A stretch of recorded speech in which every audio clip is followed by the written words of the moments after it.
And we're live? And we're live. Alright, hello everyone. Oop. I got mozzarella stick in my mouth. Alright, hello everyone, we are live. Welcome to tonight's episode of DoGsCast. We are on episode 71. We're going to be taking a few moments to send out some tweets, let people know that we are live, alert our Discord, and spread the word. Tonight's a little bit of a different episode as we are recording from a different location. We're recording from Tyler's house instead of my house. So please let us know if there are any technical or audio issues that you can tell the difference, or that there's anything out of whack. But we're going to be taking about 10 minutes to do our little pre-show. We have a couple of announcements that we got to make, and then we'll get going with our session. Thank you all so much for joining us, and I got some tweeting to do. And my forehead is oily. Oily. Thank you, Jer. Hi, Nick.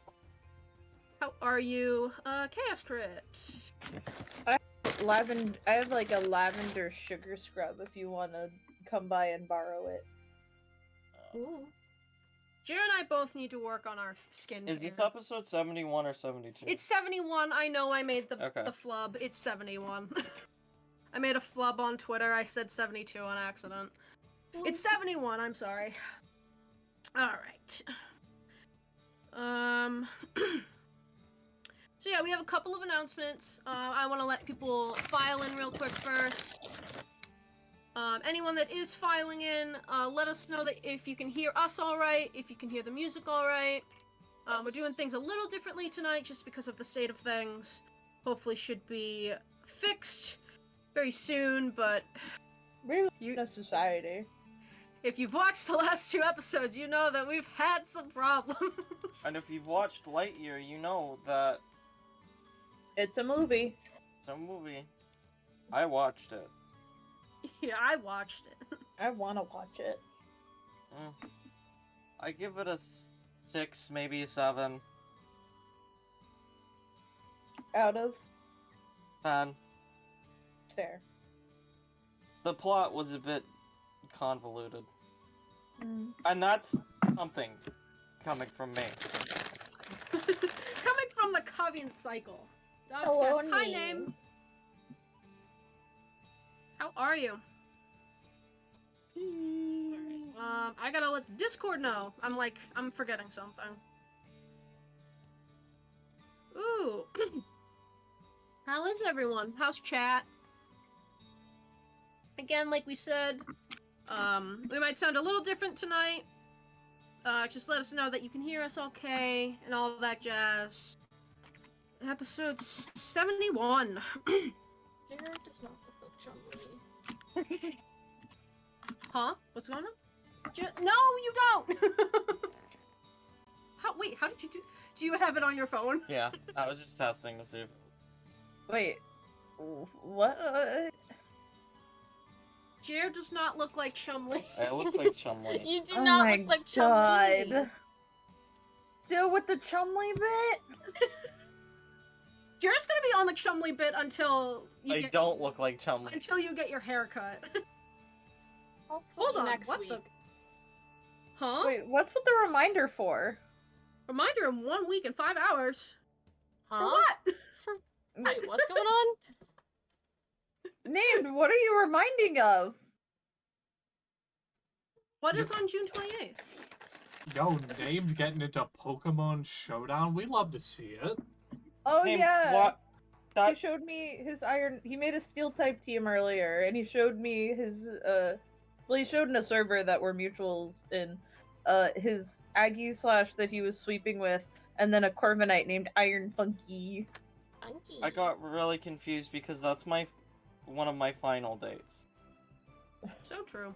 For my one class, my 2 final dates for my one class with my 3 billion... I'm gonna die. Wait, what happened? What is the reminder? What? Named I is don't know. Stalking Jare.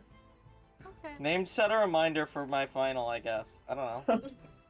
He doesn't want you to forget.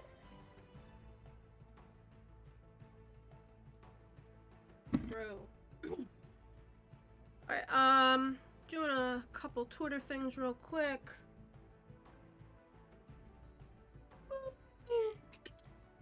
Pokemon strategy, so when I play Pokemon Showdown, I just like setting it to random and then just having fun.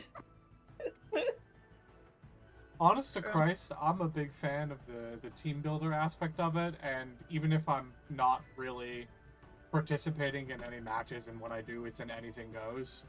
Like, I just like making teams. So valid.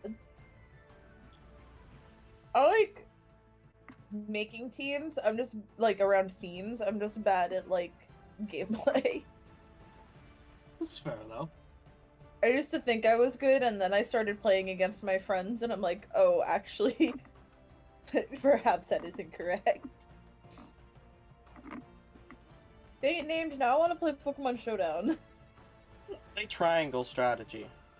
Okay, I but heard it was bad. for real, triangle strategy actually pretty good. Oh, it's pretty good. I had a friend who didn't like it. I'm on chapter 5. I think he beat the game out of spite. It's Noah, actually, from Strahd. Oh. Really? Shit. Alright. Yeah. I don't know, Here, I'll ask for his thoughts on it. I think he's playing D&D right now, but I don't care about annoying. It's 10 o'clock! It's your mom. That came fast. Yeah, we went live a little late just because we were getting. I don't know what time it is anymore. That's okay. Before we start session here, we do have just a couple of announcements. Like we said, we are playing, recording and streaming from Tyler's house right now instead of my house, just because of the technical issues, as many of you are probably aware of. In light of those issues and because of some scheduling issues, I don't know where that crumble is coming from. I'm sorry. In light of the technical issues and because of some scheduling issues, we will be taking the next 2 weeks off after tonight, which is the 27th and July 4th. So we will be taking a brief 2-week hiatus to do some things, hopefully get some tech in line, get a computer fixed, mayhaps. Move into a morgue. Move into a morgue. Yeah, moving into a morgue. That's just a we Right will- next to a morgue. We will return with a new That's episode super. on July 11th. Just thank you for being patient with us. I know we've crashed. I'm knocking on wood as we speak. That's why we're recording from Tyler's You're gonna house. give Wood brain damage if you keep knocking on his head like that. We've crashed a couple times, and we apologize for that. It's been very frustrating for us, but thank you for being patient. And we're gonna do everything we can to fix those issues in the couple weeks that we have off. It's been very frustrating for us, but we appreciate you guys sticking around, being patient with us, and supporting the show despite it. So watch tonight, and we have 2 weeks, and then we'll be back.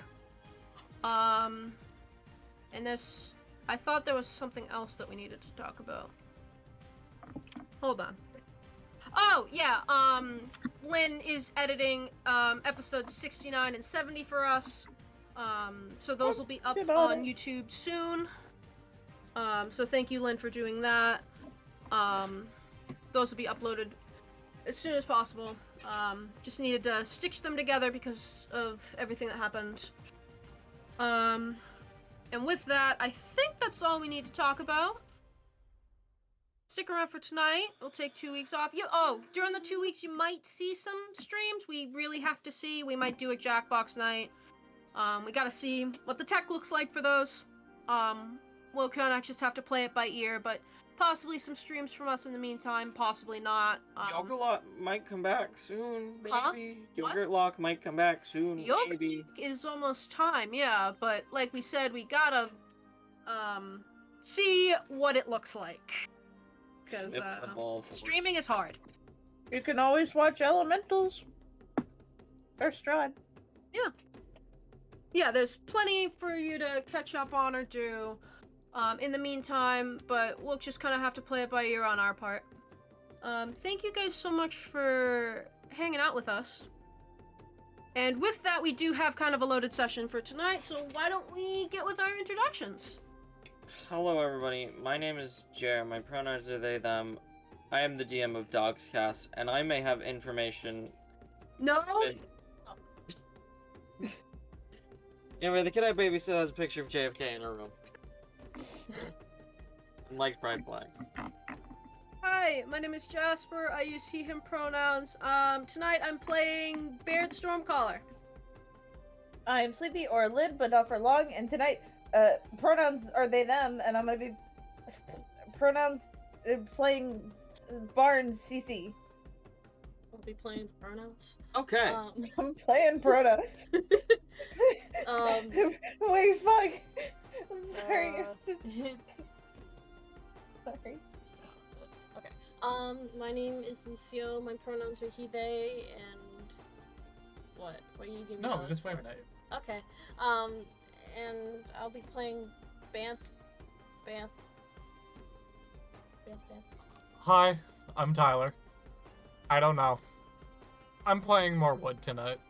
Yippee! All right, Lynn, do you want to give us a quick recap as best you can? Recap? Yeah. Excuse me. Level up. Goodness me. Alright, I can do this in one sentence. Things happen. You watched it.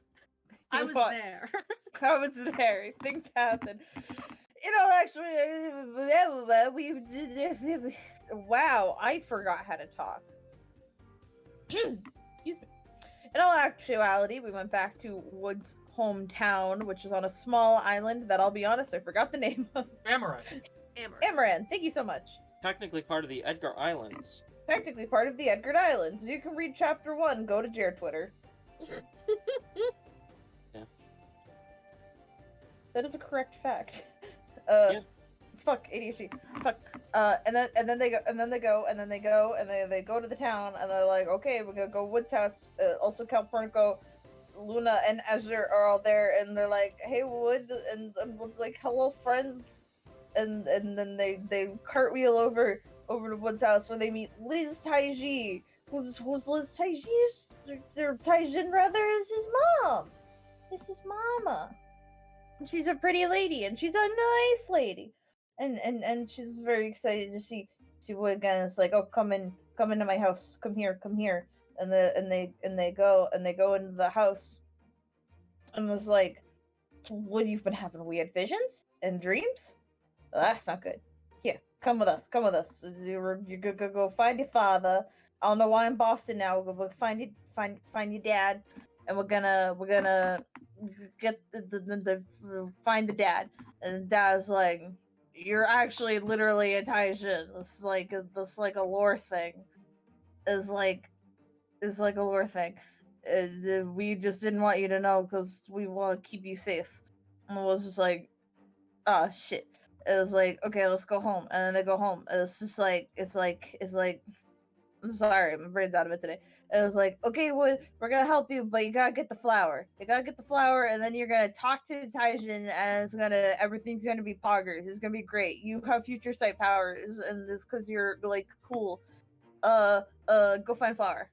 Bye. And then we crashed. And then we crashed. No, I crashed. The boat I thought you were crashed. talking about the boat, and I was like, what?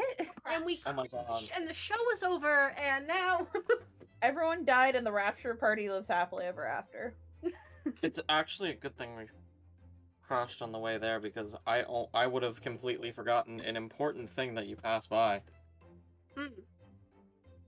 All right. And with that, do we want to get started with session here? Yeah.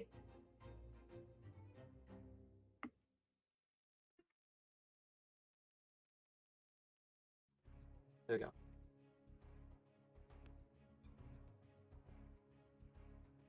Just texting their mom. Hi, cheers, hi. Mom. Hi, cheers, Mom. Hi, yes, Mom! Hi, dear Tom. The white screen. There it is. Our new character. Oh yeah, the new character. White That's screen. okay. We love white screen. The hours tick by after having drifted off from Edgar Island, the sleepy town of Amaran. Night descends on you on this roughly 2-day journey. Let me put proper music for this one.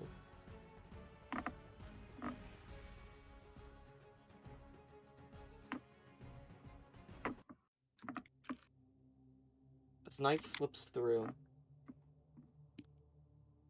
your ship drifts past a sprawling graveyard of ships that covers the distance between Sephiroth's Jaw and Edgar Island.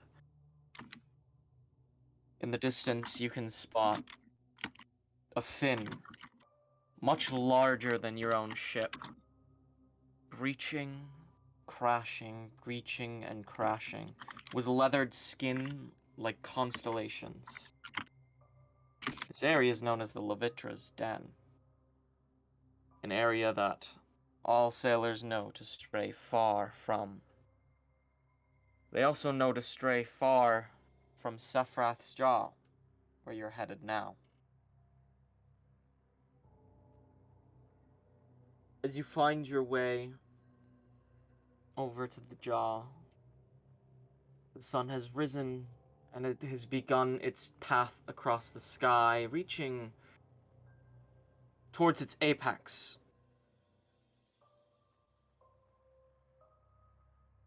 As it comes into sight, you can see a grand skeleton locked inside of an atoll.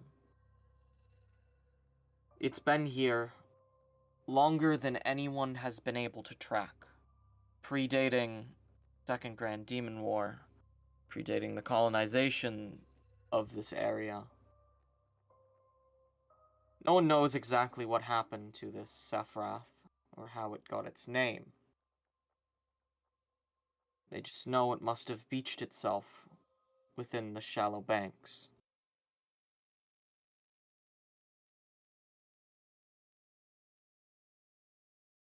Does I transition?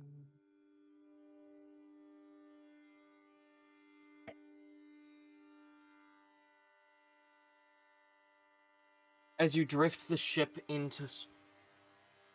As you drift your ship in, you slowly find your way around the skeleton.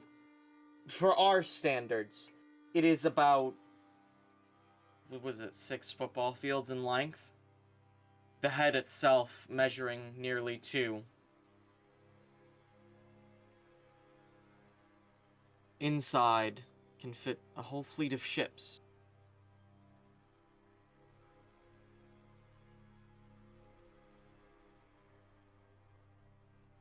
As you get on your small rowing vessel to land ashore, you see a set of trees. Stumpy. Roughly 7-8 feet tall. Among them is a cracked shelter, withstanding the test of time. And 2 strangers investigating.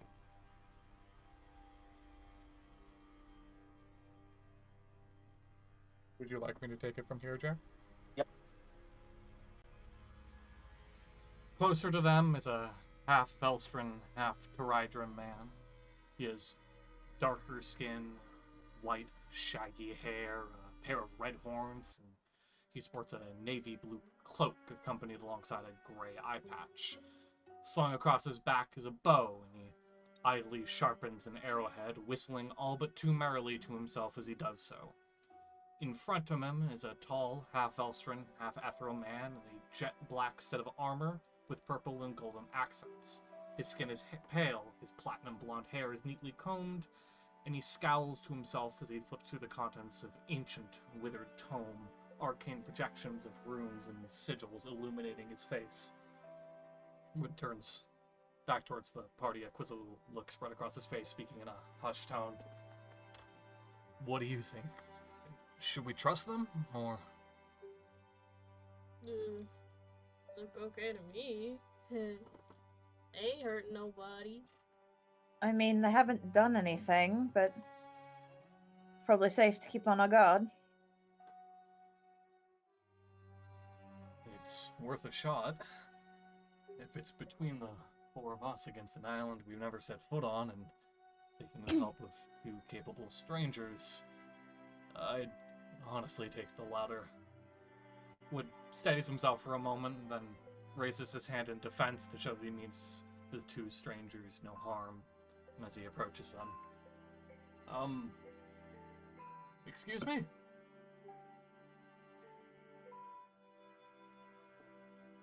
The Trojan looks up from his handiwork.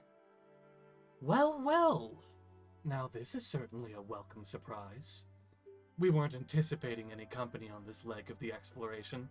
He gives a smug, half-hearted bow to the crew of the Shepherd. How do you do? I am Niall, a humble retainer in the service of the noble House Brunhild. And this...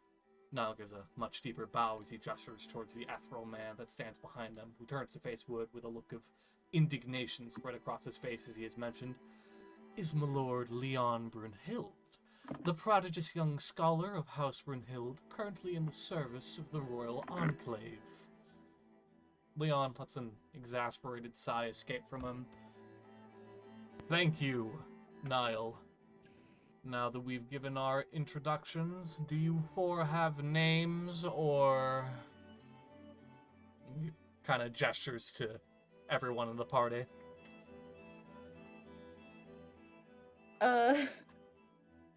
Day's here, right? Yeah, Day's right there. Cool. Upon hearing that this dude's from the Enclave, Cece will go over and stand next to Day, like, don't beat him up, please. Day's kind of giving them a stink eye, but isn't really picking a fight right now, at least. I'm preparing. Well, I am Wood Taijin, and these are my friends. Go on, everyone. Introduce yourselves. I'm Vanth. Nice to meet you. CC Bonds. Barrett Stormcaller. Alira. Day. Calpurnico. Azure Urlian, at your service. Luna Jailer. Charmed. Leon rolls his eyes. Yes, well, that's fine and good, but as you can see, we are quite busy at the moment, so... farewell. Wood steps between Niall and Leon, clearing his throat as he does so. Pardon my intrusion, my lord Leon, but if I may be so bold as to inquire, what is it that has brought you to Sephiroth's Jaw? Leon abruptly closes the book held tightly in his grasp shut, a wry grin spreading across his face. If you must know, as I am an attendee of the Royal Enclave, I have been tasked with an assignment for the betterment of my respective field of study, the application of alchemy and arcana. With the assistance of Niall, I have conducted multiple explorations across the Hostria Arch in search of rare and exotic flora. This particular leg of our journey has brought us to Sephiroth's Jaw in search of a most elusive prize, the fabled Drake Blossom. Wood perks up at the mention of the flower. Drake Blossom! What a coincidence! My friends and I have also come to Sephiroth's Jaw in search of the Drake Blossom. If it's all right with you, perhaps we could combine our efforts and travel alongside one another. Leon raises a suspicious eyebrow at Wood's request. Oh, that certainly is a coincidence. Wood, was it? Though I must ask, why is it that you look to uncover the details of the Drake Blossom? Are you mayhaps also a scholar, or would that title belong to someone else in your company? And it's at this point that Leon probably notices the stink eye that he's been being given from Day, and gives a huffy squint back before turning back to face Wood. Wood inhales deeply. You see, this polearm sheathed upon my back is the divine weapon Paramecium. I am a distant descendant of a chosen bloodline, blessed by my ancestor, the hero Taijin, with the gift of future sight. I have traveled across Valstrana to hone my prowess as a divine wielder, and have returned home to awaken the incredible power that was bestowed upon me. In order to do so, I must use the arcane properties of the Drake Blossom to speak with my heroic ancestor, and unseal my hidden potential to become... Leon raises a hand before Wood can finish speaking. I think I've heard quite enough. Wood freezes in place at the interjection in the mix of his explanation. I beg your pardon? The scholar begins to pace as he speaks, aggressively flipping through the contents of his research notes. Divine weapons? Chosen bloodlines? Future sight? What sort of imbecile do you take me for? I know an elaborate ruse when I see one, but I congratulate your valiant efforts in playing quite the convincing fool. He scrambles to follow after Leon. I swear to you, my lord, I am telling you the truth.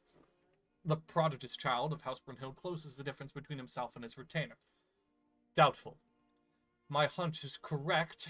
You and your colleagues are little more than thieves and brigands, looking to acquire the exotic flora for your own selfish monetary gain, and the story you've woven is an elaborate ploy to lull us into a false sense of security. Wouldn't you agree, Niall?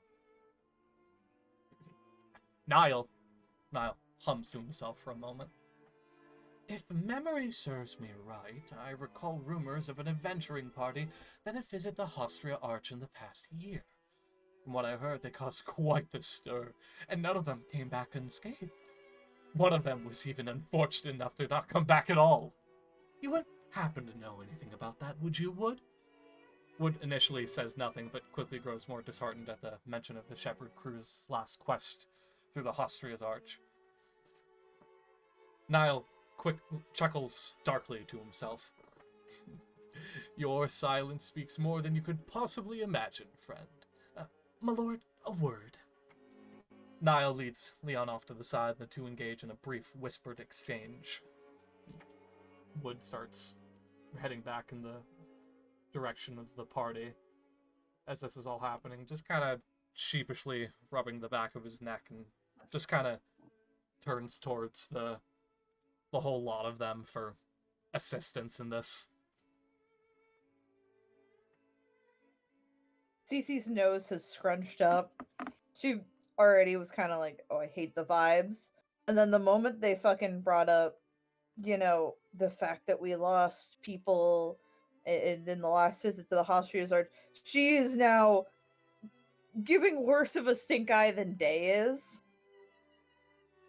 Brigands. Us. They even know what they're up against. I say we make a bit of a show, flash all our divine weapons, and see how they big Mr. High and Mighty, whatever the last name was, feels about us then.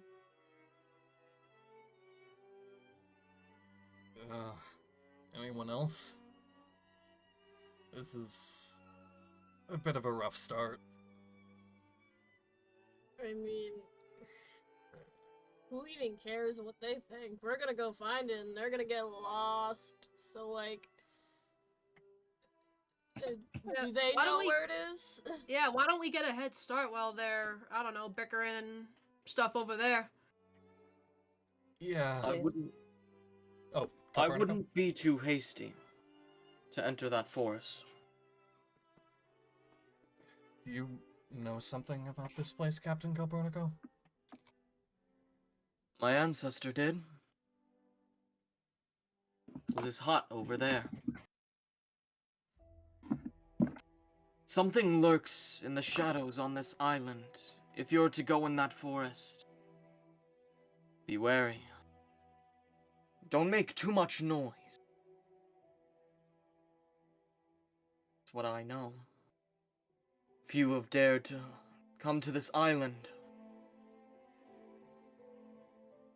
I was surprised our trip would lead us here.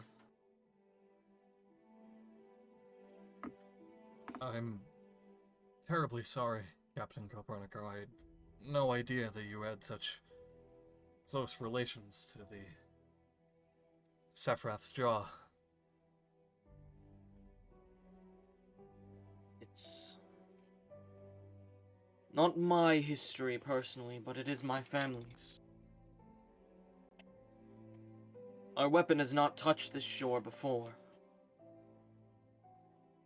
Hopefully it serves you well here.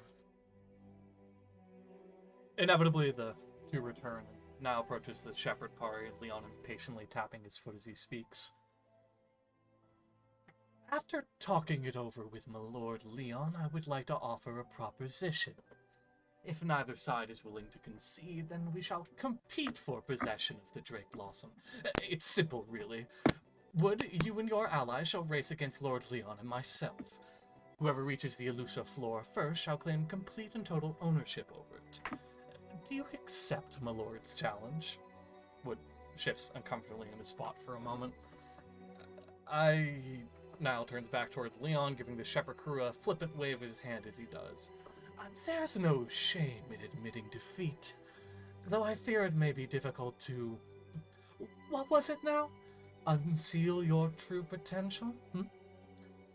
Wood steps forward and extends his hand to the scoundrel. I accept your challenge.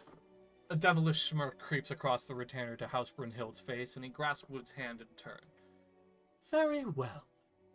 May the best man win. At the conclusion of Niall's jab at Wood, Leon clears his throat, and his retainer is quick to return to his side, the two departing deeper into Sephiroth's jaw without saying another word to any member of the shepherd crew.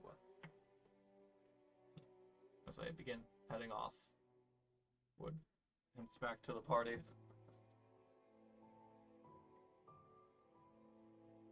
We're gonna have to hurry. Kick that butt. It would be best to travel in a smaller group. I will keep Azure and Luna here. The lot of you head within. Careful of music. Music? Loud sounds, music. Whatever lives on this island was known to attack shortly after. Your new rivals may have made a poor mistake of humming and attracting unwanted attention. Don't trust the shadows.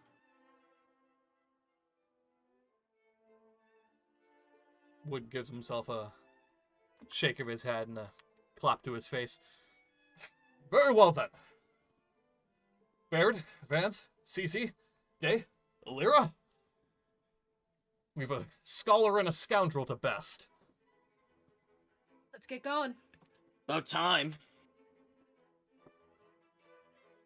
Howdy ho, friend. Alright. Hold on, it's Leon's happy song. Time to ruin it. With scary song. Goopy. Sorry, my throat is like all goopy. Whoopee. Goopy throat.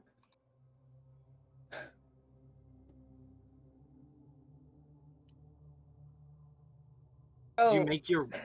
Sorry. Are you okay? I read Vanth Pudding Era as Vanth Pudding Ezra. And I'm like, who's? I was like, what? Ezra? Sorry. Yeah. As you begin entering into the forest, once Leon and Niall took their first step in, a dark fog set along your feet, covering the area, seeping up and into the canopy, forming what you can see from here as some sort of dark tunnel. As you move further in, when you step in, you feel a gentle tug at your legs of the fog. And you're rustling within.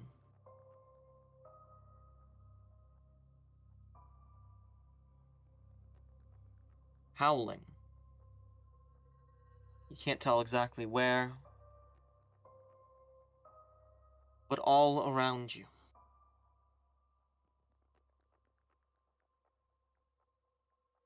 If you look closely, you can see sparks of yellow, small orbs that travel around and dissipate. Now, I'm going to ask for an initiative. Initiative. Yes. Okay.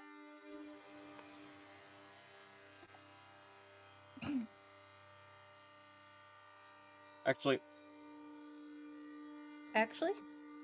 pick Oh, I evens or odds, everyone. just as a group. I always gotta go evens, but Evens. Alright, Even Steven. let's roll evens. It's odds, so your group will go second. I freaking 23 too. Womp. What is everything I have just opened? Fuck. I don't think we need That the initiative turn? anymore.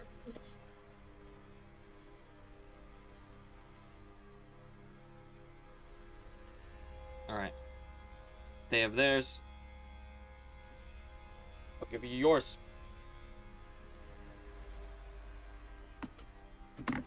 The pair start off on their walk, running ahead of you. And now it is your turn as a group. Ooh. Should we head in the opposite direction, or do you think we should go after them? They don't know. I want to Sorry. say opposite.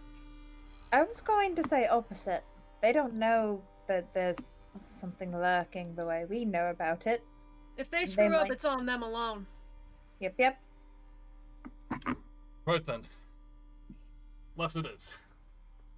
Onward. Is there a way to move like all of us as a unit? Yeah.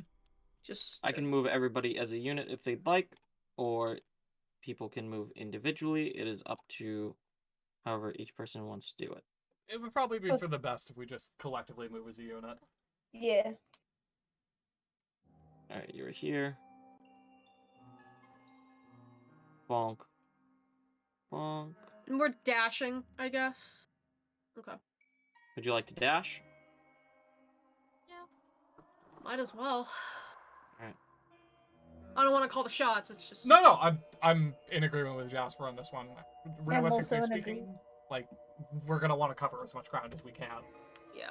As they are probably too. Is there a way to like? I'm not even gonna say it. Never mind.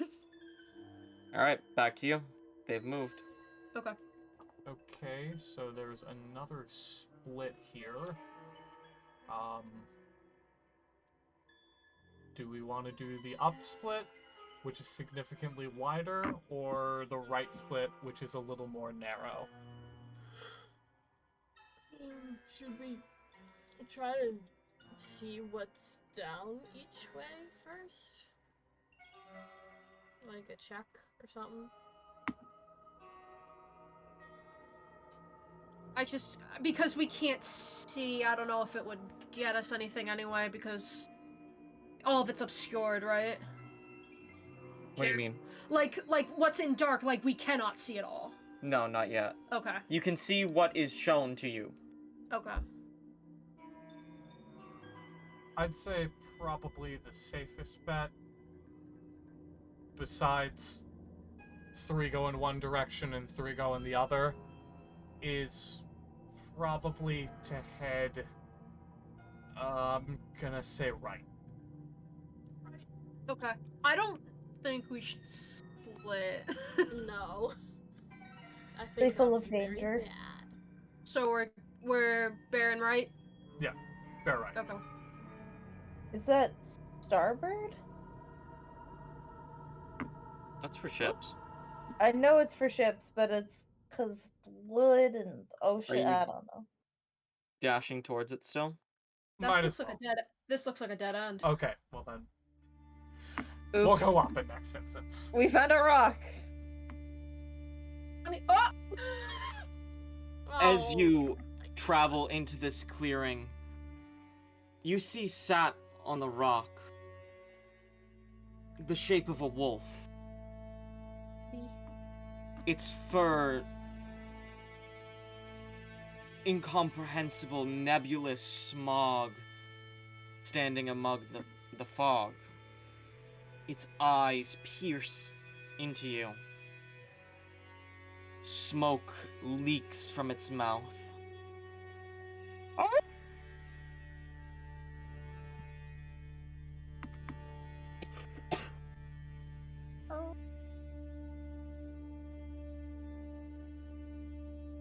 And the first Saravans have entered initiative. Oh no.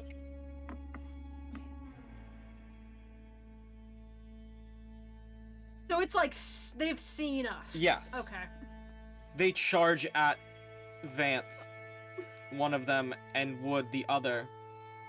And they go to do a strike at you and pass right through you back into the fog. That was weird. You think that's what Calpurnico was talking about? I'm gonna say yeah. This looks like a dead end. We should probably just keep moving and try to avoid that as much as we can. Yep, Yes. Let's go! right behind you. Weird.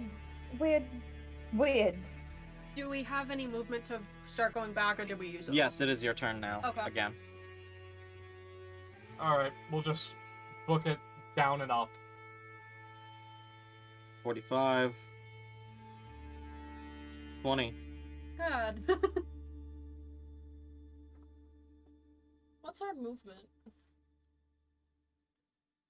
You have a group speed right now. 60? Yeah. That's fair.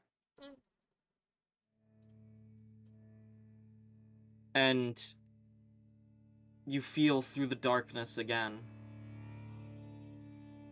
Stop.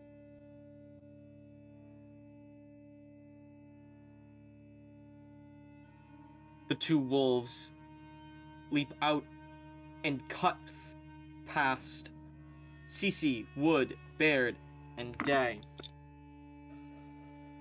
That is a 21 to hit Cece and Wood. Yeah, that should hit. And it's a natural one for Baird and Day. That does not hit.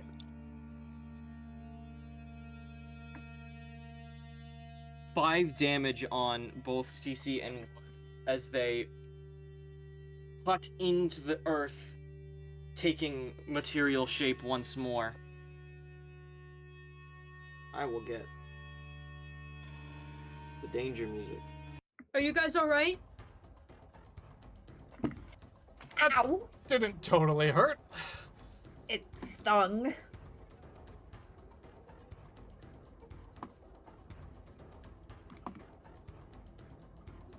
It's your turn again.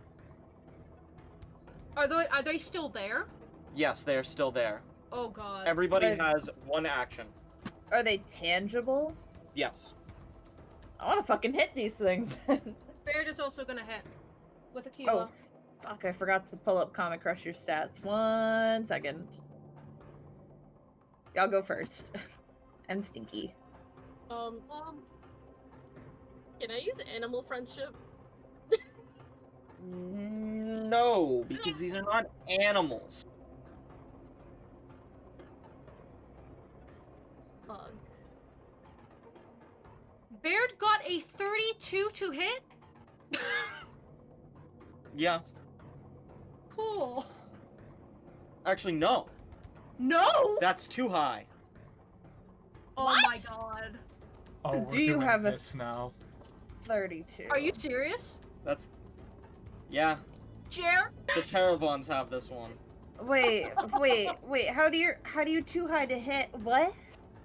Terravon's tangibility. If you roll too high, it passes through them. Oh, I'm flippin'! I got a 19 on the dice plus 13. Mm-hmm. Holy fuck. I mean, to be fair, it is a, 10 point or more range that you can actually hit them in. Oh god, can So it's a good range. shit. That's your turn though, Baird. God damn it. Okay. Sheesh. Should I use my bonus action to stick my tongue out at it? Yeah. As you go to club Aquila through, you feel the hit for a split second and then crashes down to the ground. What the fuck was that? And it growls at you.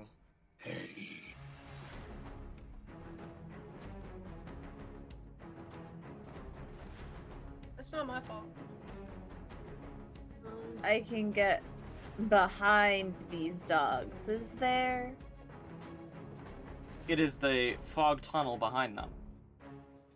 Yeah, I probably can't get into there. Fuck, I wanted to use my new ability. That's fine. You can spread yourselves out a little bit if you'd like. You don't have to stay clumped like this.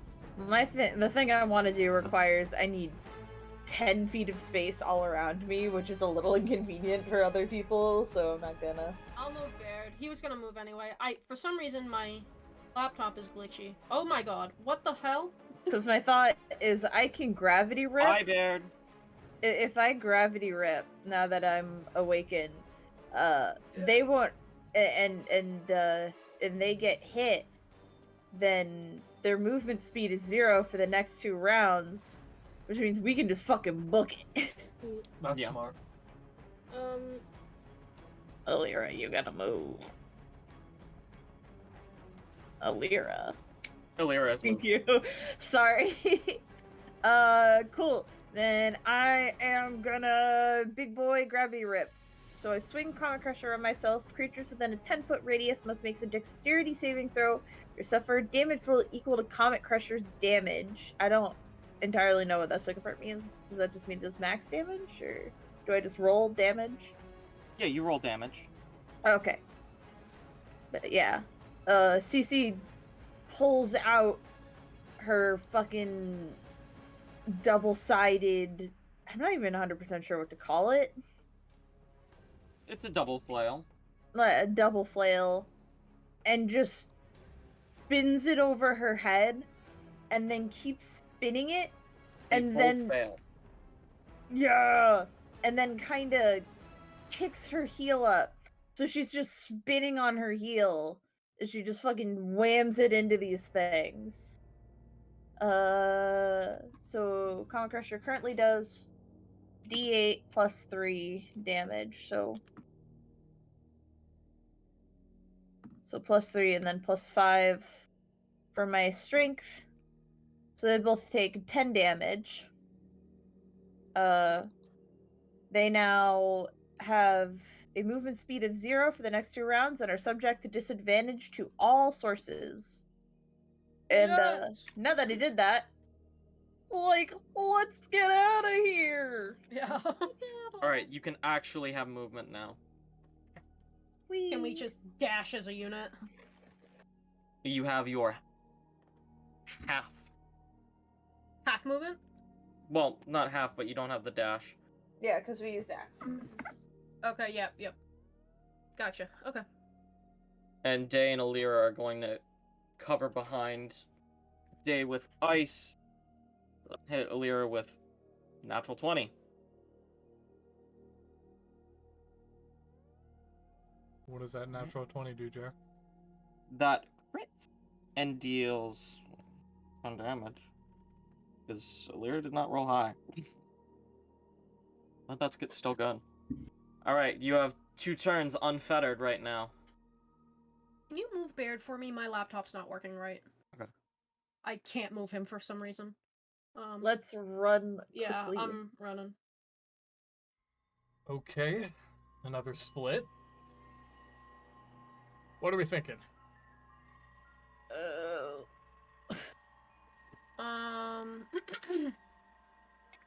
A part of me wonders, going right can't be the wrong way twice in a row. I But don't I know think it's saying another... that I'm spiting myself. Okay, here's what we'll do. We'll go right, and if it's the wrong answer for the second time in a row, the next time that we come to a split, we're just going in the opposite direction of right. And if we fuck that up, that's on us. Yeah. try right this time. Okay, so we're gonna all collectively move right. All right. Day and Alira are going to cover behind, take their shots again. One of them. One of the caravans fades into mist. But you run into a large log in your path. You are able to. Bantha's gonna Destroy use it. tree stride and move right towards it. It just goes straight in to the fucking tree trunk. Hold on. Tree stride is to he can just go right through a tree trunk and go Okay. to other trees.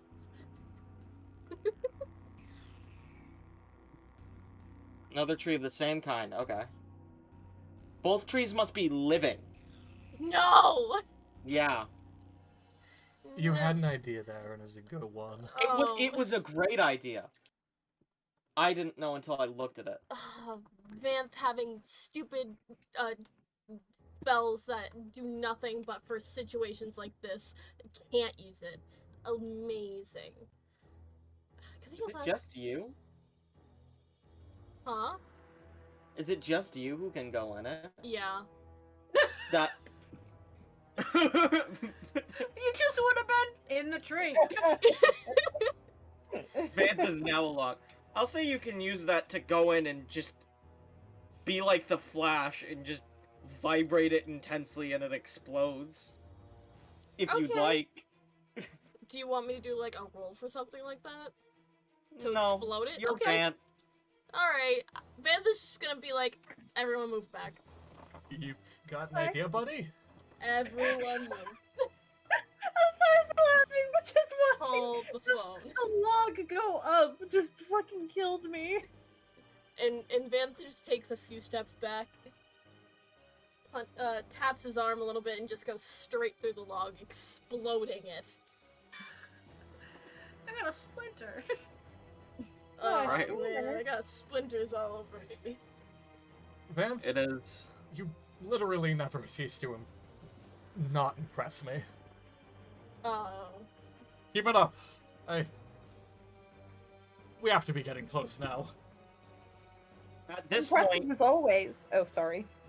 At this point, you can hear shouts coming from Niall and Leon in the distance. Actually, not that far from you.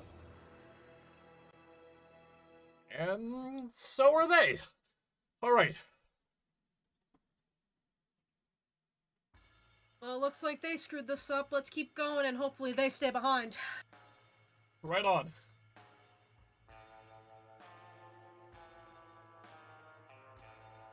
Alright. Slice bread, slice fuck. Sorry.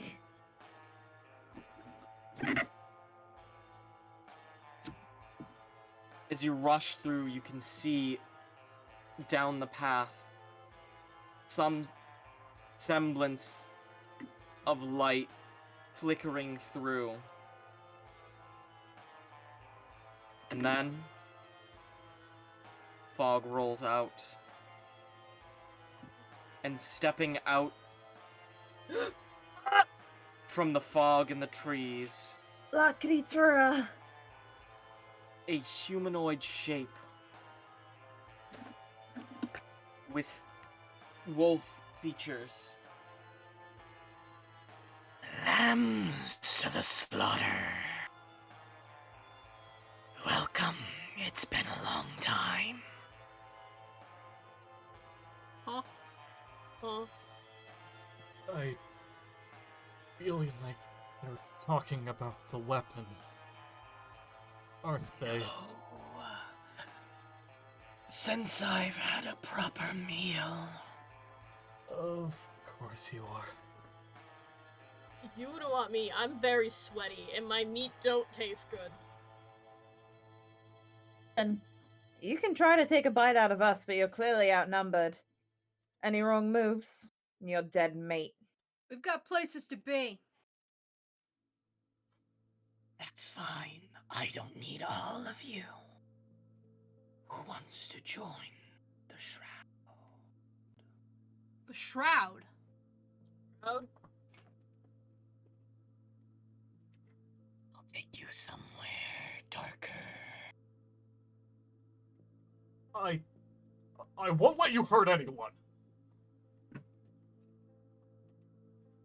It does a sweeping motion, like many of you have seen Taylonsta do in the past, and form a blade out of pure darkness. Oh, not this again.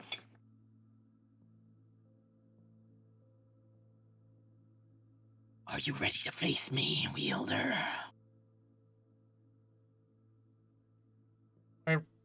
I refuse to lose. If there isn't an opening, I'll simply make one.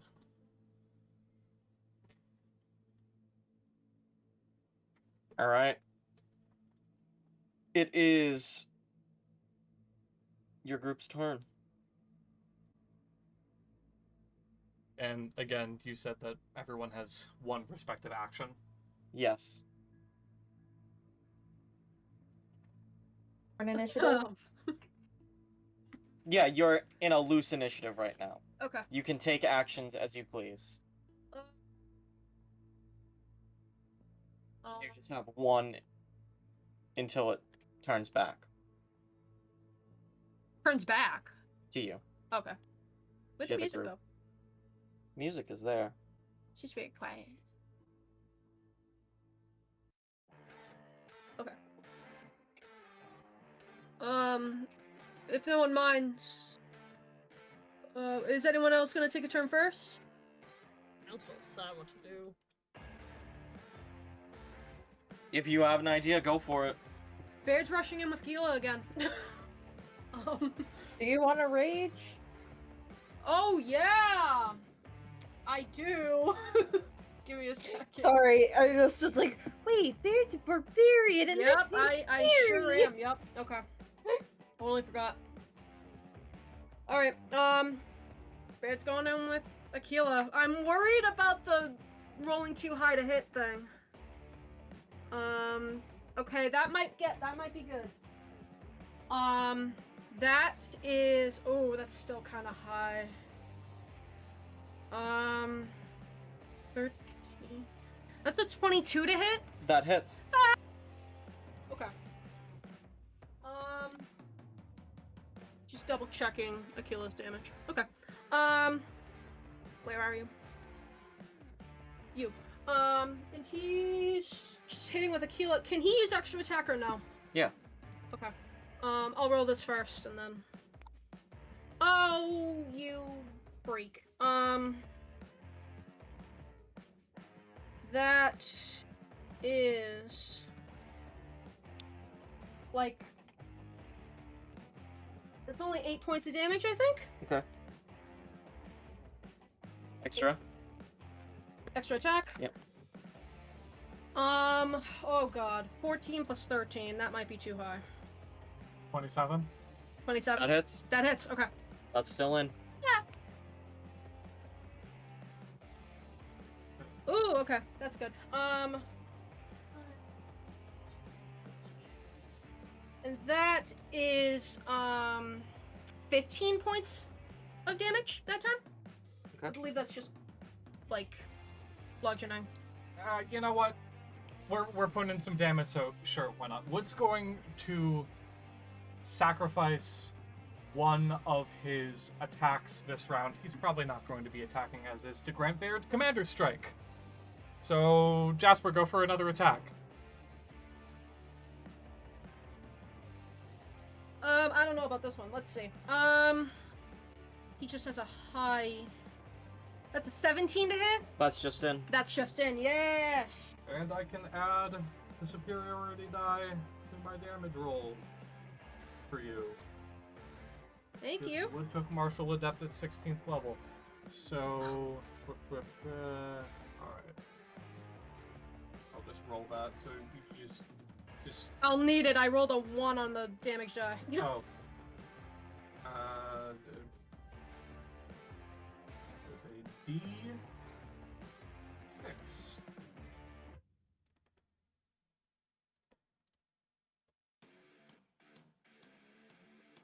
That's a 4. Okay. Thank you. That comes out to a total of 11 points of damage. Okay. Better than nothing. Thank you. Yeah. Okay. What's Baird, Oh, sorry. I'll keep just going. narrate the attack really fast. Hey, boom, boom, boom. Baird rushes forward, crackling with electricity, and the thunderclap roars through the forest. No. 1 strike, 2 strike, 3, hitting some indistinguishable mass. I forgot that. You're good, man. Titan. Well, I don't know if this is a good idea or not, but, if he's gonna use Call Lightning at 8th level. Okay. So I he's... forgot how high of a level we were. Oh my god. Yeah. What's the weather condition right now?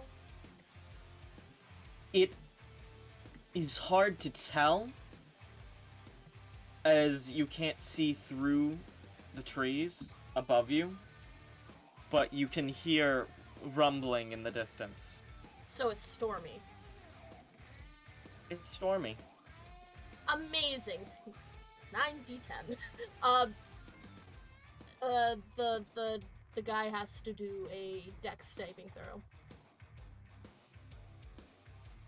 That is in 17? That neat. Okay. Is that a fail to you or a save? No, go for it. Amazing. 9d10 on this bitch. Because it's stormy, I get an extra d8. So that's...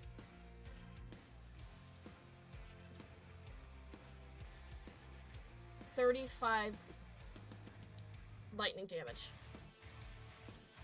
Okay. Love to see it. That's in character. Lightning with lightning, bro. My kind of weather.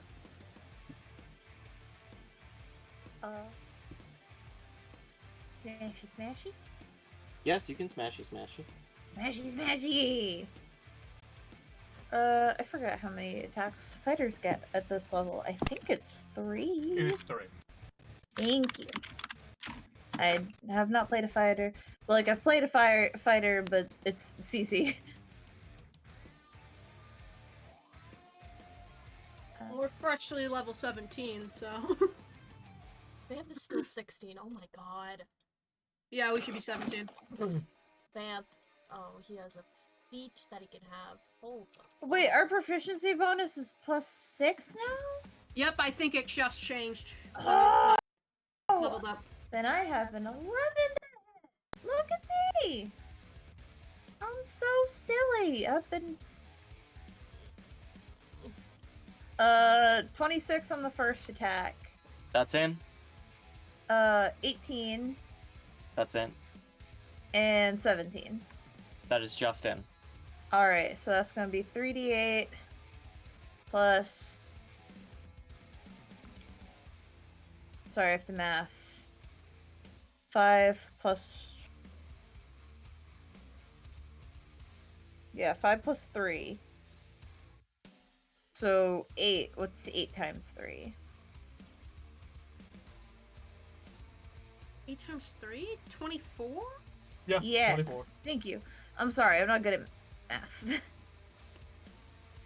Okay, so that's 39 damage.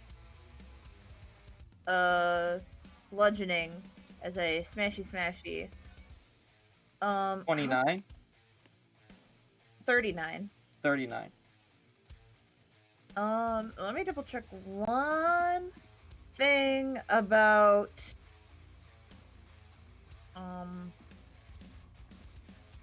action surge.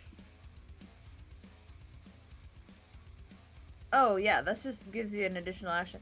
Anyway, I forgot to do this. I'm gonna, as a bonus action, use size matters. And make it big. Okay. And I think I'm gonna action surge so I can get 3 more attacks, because I get 2 action surges, so why not, you know? Mm. So now I have big boy. Big boy. 27, does that hit, or does that miss? 27 is in.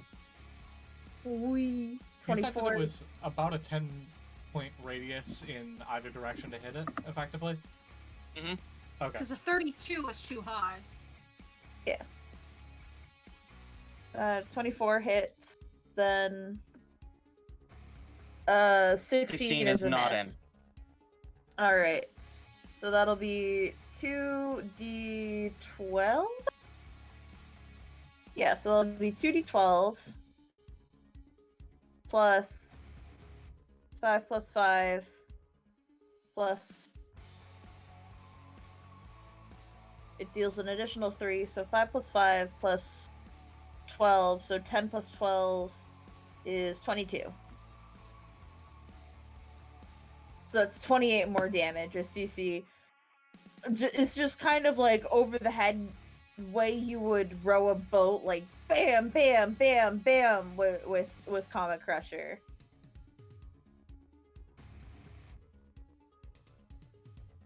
That's my turn. Okay. I've already moved Niall and Leon. Update on Niall and Leon. They are currently stuck in a pincer attack between 5 Terravon wolves. Get consumed. Unfortunately for you, There's 5 Terravan wolves. there are 2 more approaching behind you. Ah. And 2 more approaching from the front. Found our location. Secondary location. And what light you have slowly becomes absorbed. Filling its space is a dark void. Turn out the dark has been activated. So this is pure darkness that counts as magical darkness. 30 feet. You will have... I'll cut your vision down to 5 feet, basically.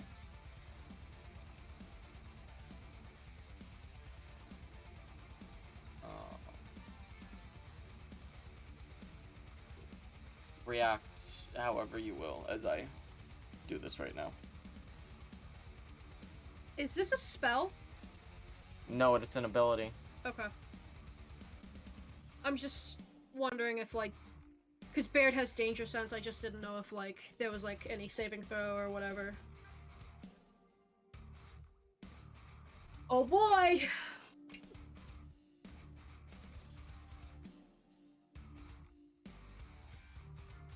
You have the space around yourself that you can see. Okay.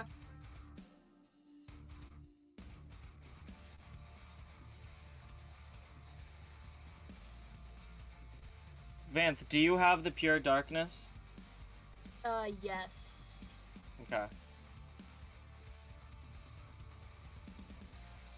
Why does that let me see? Yes. Yas. Just giving Vanth meta magic at the moment.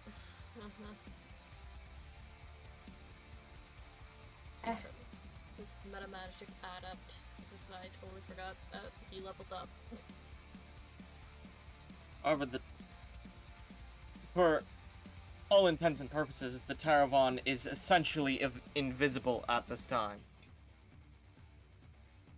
And let's see. Give me D4.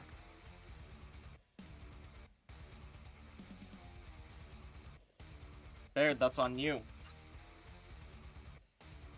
What is it? Natural 20 to hit. I'm gonna have to say no. No, it hits. Sorry. What kind of damage is this? It is necrotic. Oh.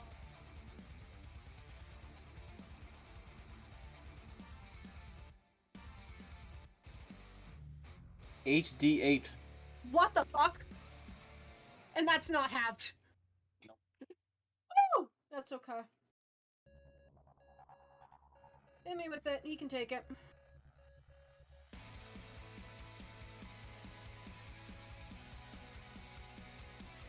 That is 51 points of necrotic damage. Okay. And I'm still above 200. As a sword of pure darkness cuts across your stomach, you can see a hole of darkness inside of you. Oh. And the second attack is, well, it would be on CC. Kingdom Hearts. CC. Does a CC. 19 hit? Yeah, my AC's shit.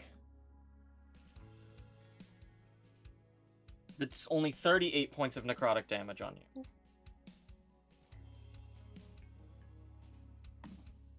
you. Guess my HP.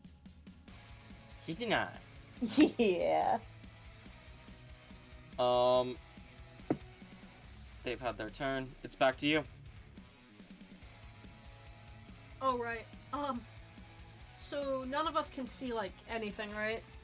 You This- can't see exactly where it is, and... So this means we all have disadvantage, right? Yep. Except for Vanth. Yeah. But Vanth can assist to give you normal. Yeah. How do I do that? You'd have to sacrifice your turn, basically, to call shots. Oh. Would Tandem Tactician change that, though? Because my help action is a bonus action now? Yes? Amazing. So it doesn't... Vanth is a smart tactician. Vanth, I guess, is then gonna use his help action and, help everyone see where they're going. Yeah. He probably just grabs, like, Wood by the shoulders and be like, that away. Yeah, so everybody has plane. Everybody? Yeah. Okay. As Vanth calls out where it is in relation to everybody else.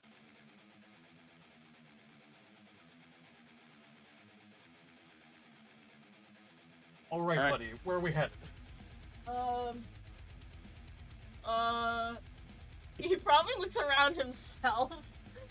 He's Yeah, like, it's... I'll be honest, it's in the same spot. wherever you were hitting before, keep hitting it. Alright.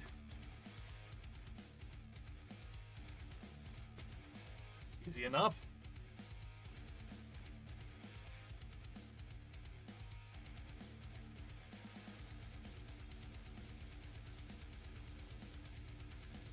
You can go...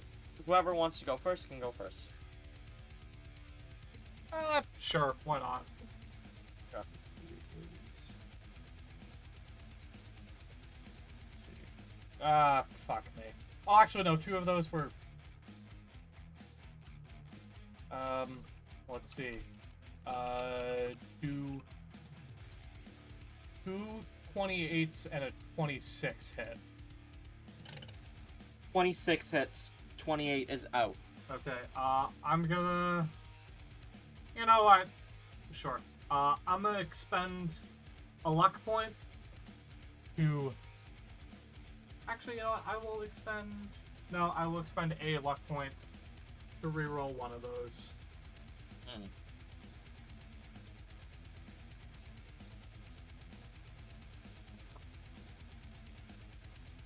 Does a 23 hit? Yes, 23 is in. Wonderful, and I'm going to Polar Master one of those strikes. So I'm just going to do one more. Does a 27 hit? Yes, that's in. Okay, cool. So that's... And I'm gonna swap on over Paramecium to the Great Axe Head for maximum damage. So that is 12. plus. I believe that is the addition of.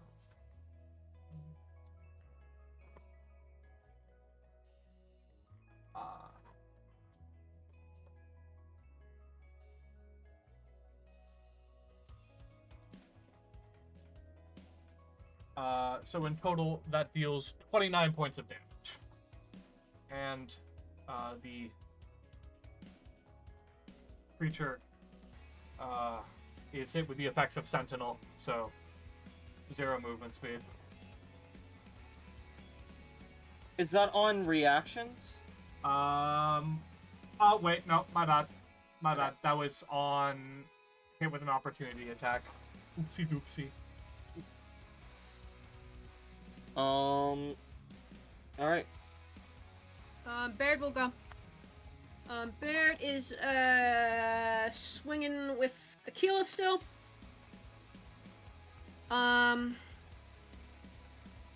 Sorry, math. 21 to hit on the first one. I'm gonna reckless my second hit. 26 to hit, so Yep. it's just done. Okay. Did you roll above? No, I didn't roll high enough. Because I would essentially give myself disadvantage if it was too high. Yeah. No, that was too low, so I rerolled for reckless. So both of those hit. Okay. It adds an interesting layer to high level play. 7. Oops. 16 points of thunder damage on the first one. And then, ooh! 19 points on the second. And on the second one, on the second hit, Baird is going to use his channeled rage to deal an exceptionally forceful blow. So make a strength saving throw. I don't think it's going to do it, but I just want to see. Fails. Fails. All right. Failed. You're knocked back 20 feet, and you take an additional 3d6 thunder. 4, 3, 2, 4, 3, 2. Another 9 points of thunder damage. And that is Baird's turn. The light comes back to you with that hit as the Taravon is knocked between two of its smaller wolves. Oh, so we can see. Cool. You can see now. Fun playthings you are.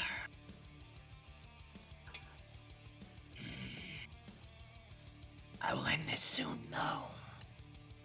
DC and Vanth, you still have yours if you wish. Yeah, I wanna hit it. I wanna hit it. D20. Plus 11. Let's go. Hit 1, hit 2, hit 3. 2 hits. So that'll be 2d12 plus. That's another 22. Hold Evan- on. Let me look at something. I haven't done damage yet. No, it might be a good thing for you. Hold on. Oh, okay. Let me just make sure. No, you don't have the thing. What? It's not written yet, but should be. Okay. Recharges on an 18 or 20 roll. 18 to 20 Oh. on the dice, so your gravity rip is back. Oh, cool.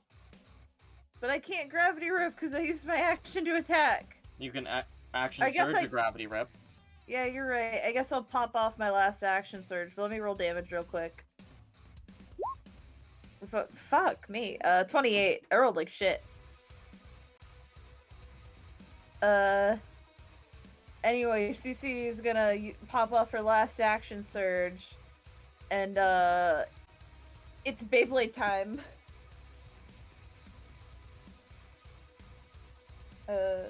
I spin. They let's- fail. Cool. So that'll be a D8 plus 6 or a D12 plus 6 rather, because it's big boy mode right now.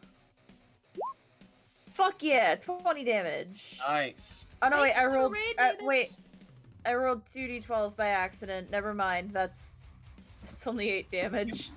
You probably actually should be doing that. Looking at it. Because you have 2 heads on it. So. Yeah, 2 heads are better than 1. Thank you for the raid, guys. Welcome to the I will fight that update we're it now. in. Anyway. Alright, that'll hold him, but not for long.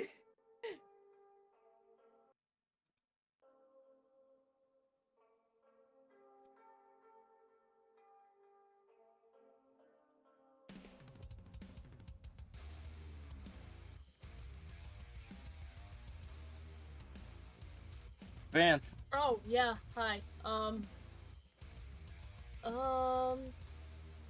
was gonna use 2 spells because of my quickened meta magic that I now have, but I use my help action. My bonus action, I mean, so I can't do that.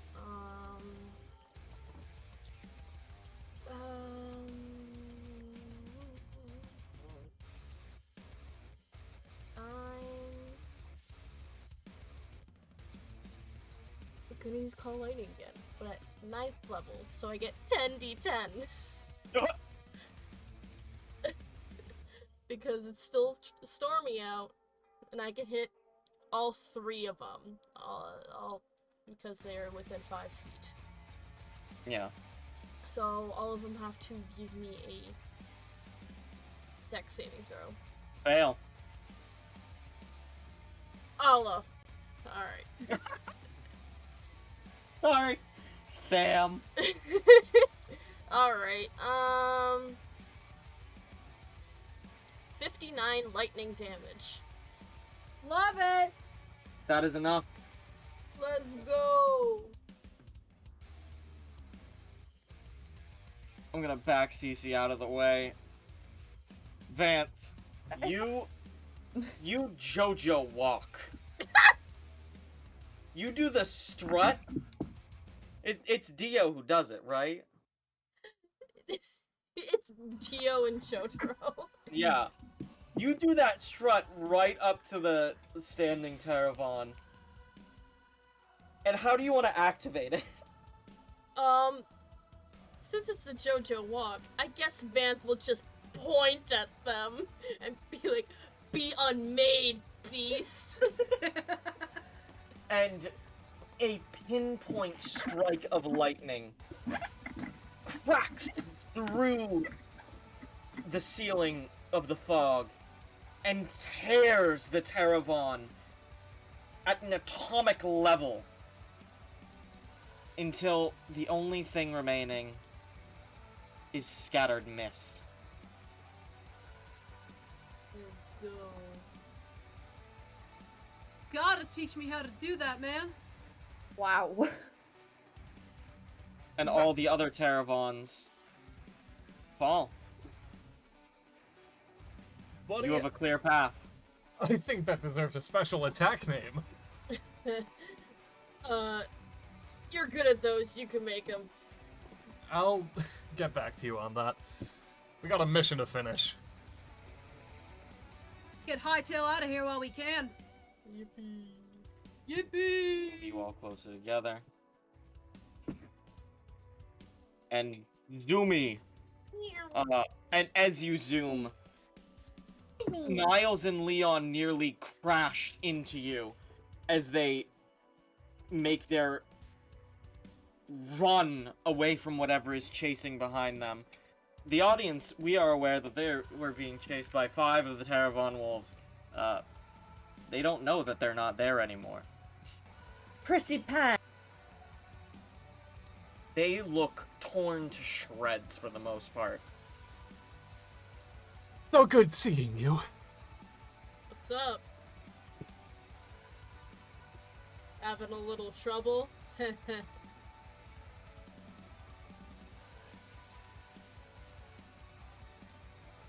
Focus on the matter at hand, Nile. Keep moving. As a group, you all rush forward and find yourselves stood in a clearing. Let me get nice music. No, nice music!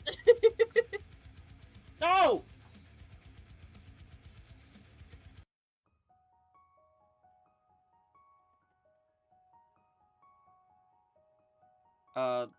Cozy. They're not on the map right now. Let me toss them on.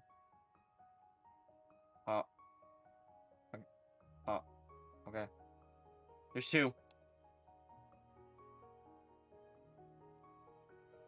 You enter into a clearing, and the fog slowly starts to lift away. Sat at its center is a grand willow tree. Its petals glimmer and glow with light, and it is alive. Distant songs echo through this tree. Memories of time gone by echoing through the air. Sat directly below, in the shadow of this tree, is another small flower with vibrant iridescent pearls that reflect the light that bounces off of this tree. Little bits of frost drip as the moisture falls from the storm above. It has an arcane aura to it. And the Drake Blossom sits before you.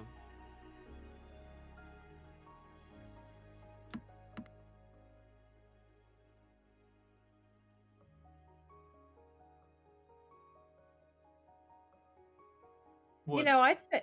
Oop, No. you go.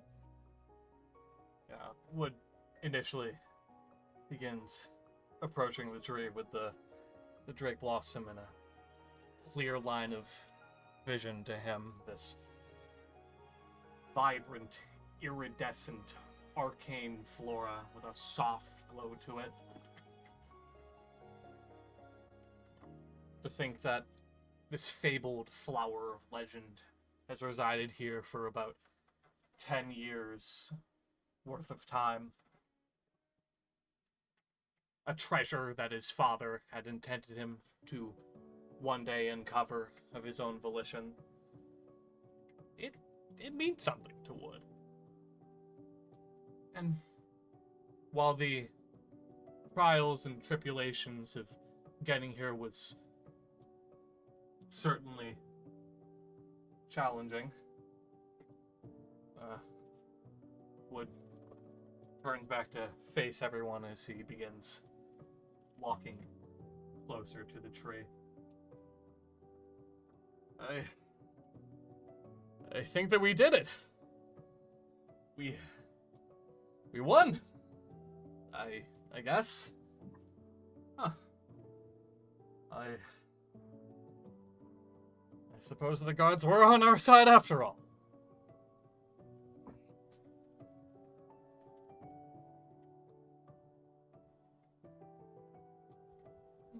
Hold on just a quick moment. I'm just gonna shoot you a quick message real quick, Jer.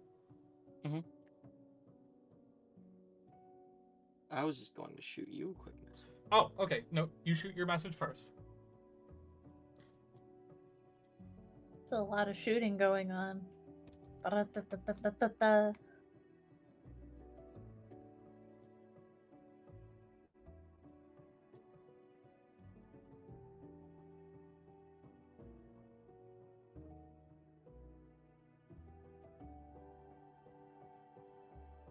And while we sit, we can listen to the beautiful music Provided by Epidemic Sound. provided by Epidemic Sound.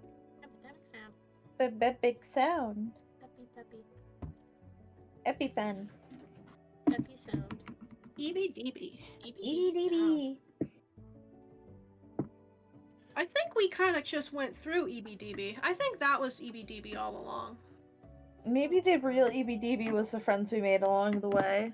Maybe the real EBDB was the fucking Terravons, like, destroying us in the middle of the woods. ABDB makes me think of Little Debbie. Let's pull back. Wood kind of sheepishly turns to Leon and Niall, who are probably at this point trying to push past the party. Both of them look particularly either defeated or disgruntled at the knowledge of, well, the fact that they have essentially lost in a game of their own volition. As Leon closes the distance between himself and Wood, Niall, very much in tow close behind him, Wood turns to face the sorcerer and the scholar. Do you believe me now, Leon? Initially, Leon looks upon Wood with scorn, but as a disappointed sigh escapes from him, he begins to rub the bridge of his nose with his index finger and his thumb.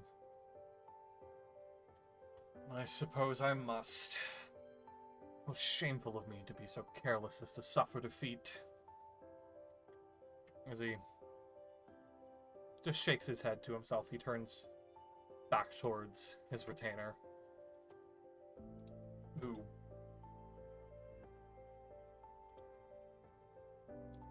looks like he's trying to grasp for his weapon, but Leon just places a hand on his shoulder, and Niall lets out a very disappointed sigh. Come now, Niall. Work here is not yet finished. As promised, to the victor, the spoils. Though I would prefer not to, I shall trust you. All I ask is to not leave completely empty-handed. You've a ritual to perform, yes? Do you allow me to observe the ceremony? If your words hold any truth, I would be remiss as a scholar to bear witness to this event. Wood gives a firm nod as he sheaths paramecium. Very well. He passes the pair by and kneels down beside the drake blossom. Gently, using as much care as he can, he plucks the arcane flower from the earth and cradles it in his arms as he heads back towards the party, the gentle glow from the petals illuminating his face as he walks. Come, friends. We've a quest to complete.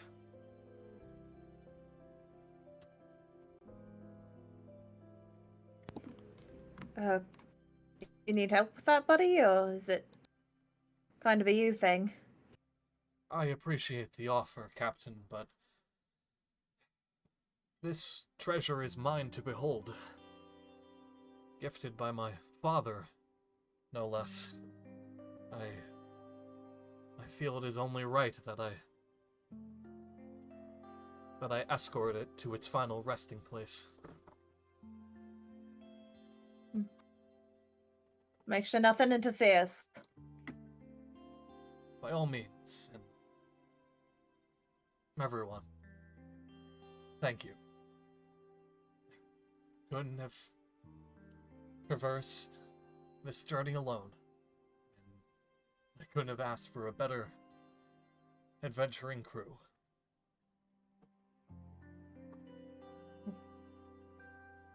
And it'll only get better from here. Shall not falter again. I promise not to let anyone down.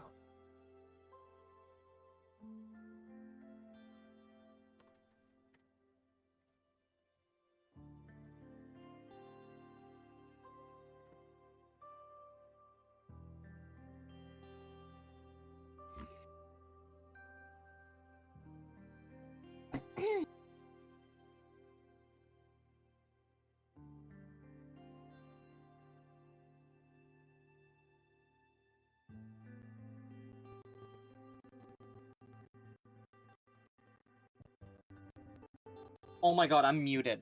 Yeah, I was about to say, like, chair. Awkward silence. Okay. Alright. You all travel out of the forest with a dark sky looming overhead. Night has gripped Velstrana as the moon makes its gentle path, approaching just against the edge of Sephiroth's jaw. Tyler?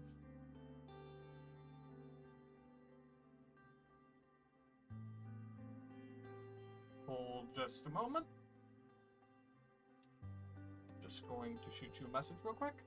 Mm-hmm.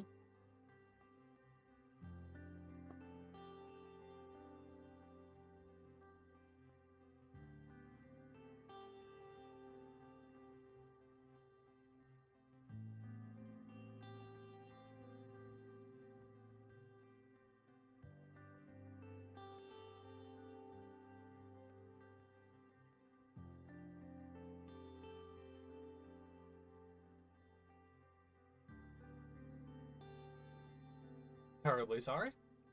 Just want to make sure I'm getting this right. Okay. As the party arrives at their destination, Wood, the Drake Blossom held close to his chest, steps forward.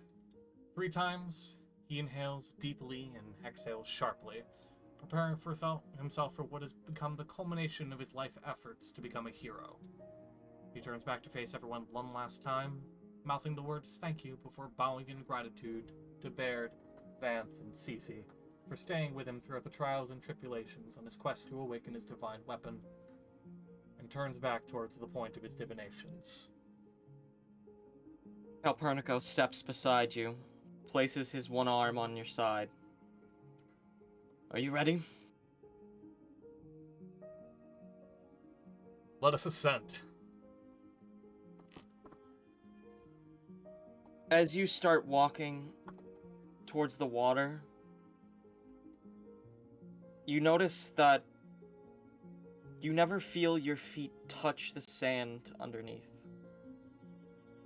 You start walking across the water with Calpurnico's help. As you reach the bone of the jaw, you can feel the storm swelling around you, its waves reaching to let you through. The two of you ascend up to the top together.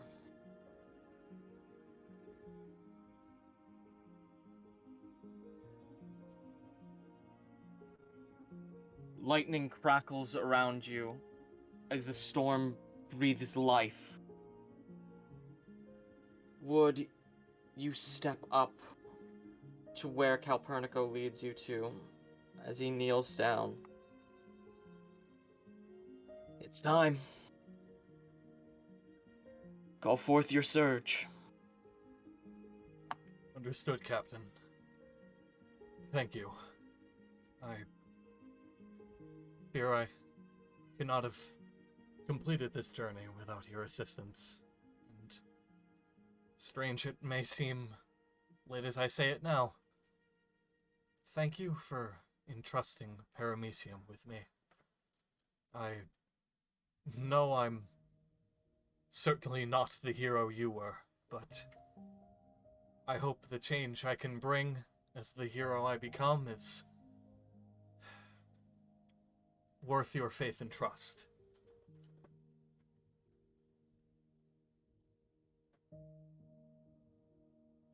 I'll have more to say once you awaken. Time to cut through the dream, kid. Very well.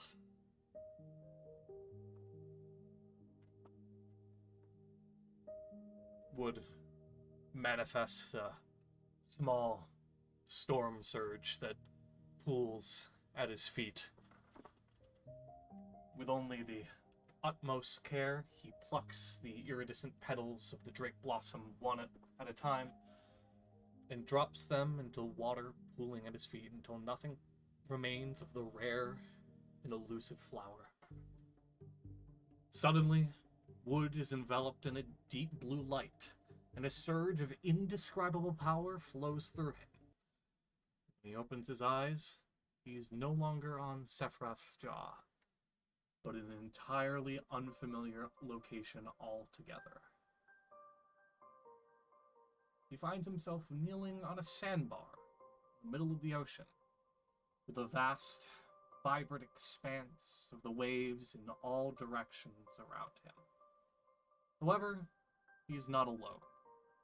Kneeling across from him is a man who exudes an aura of relaxation and tranquility. His long, blonde, flowing locks descend down his back, and he is adorned in cloth that bears a pattern of striking similarity to the ones that Wood wears. As the two meet each other's gaze, there is a glimmer of bright light from underneath the hair that covers his eyes, and he flashes Wood a serene smile. Welcome, young hero. Where am I? What is this place? Be at peace, young hero. This place is my domain. You are safe here. Your domain? Wait, does that mean you're... I am your ancestor, Taijin. And you must be Wood, yes? It is good to finally meet you. Taijin? Is it really you? That I am. And I congratulate you on making it this far. You came to me seeking my wisdom, yes? Taijin, I ask for your aid. As your scion, I seek to awaken your divine weapon and unlock your future sight. You lend me your strength? Hold a moment, young hero. Before I can grant you my blessing, I must judge your heart. Judge my heart? Only those with the heart of a true hero can wield my power. Do you think you're worthy of being called a hero, Wood? I do, Taijin. Then, I shall judge your heart and weigh your deeds. As you wish, Taijin. I see.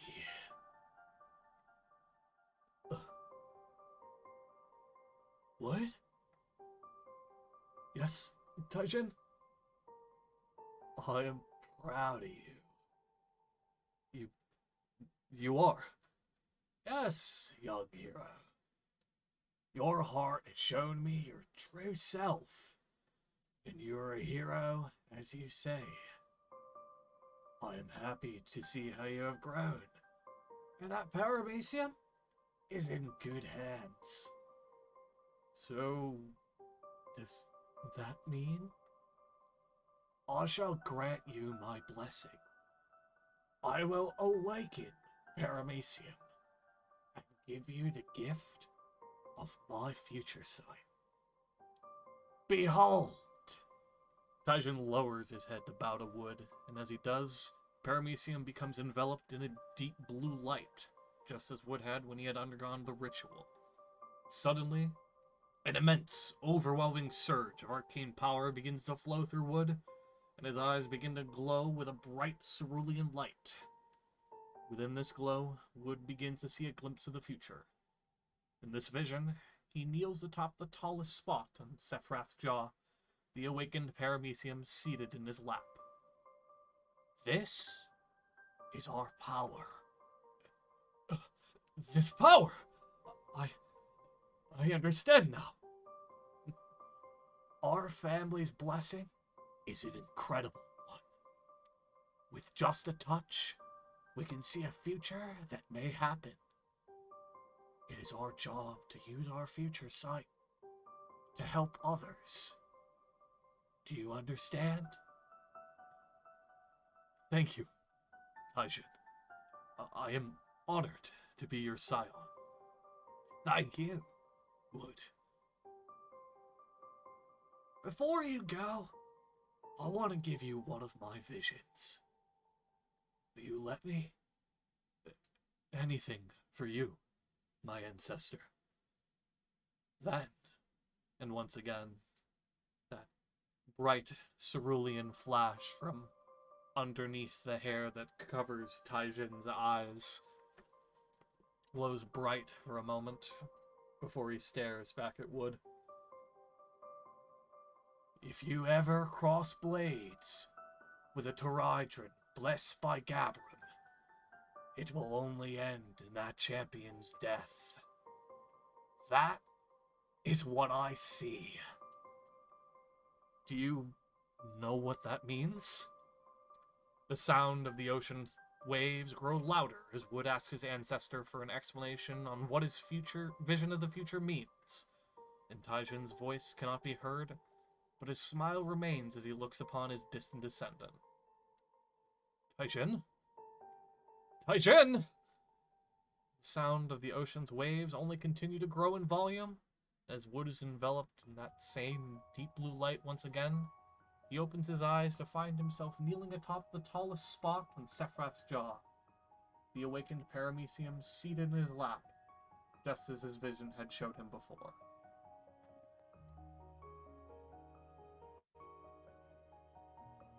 And there...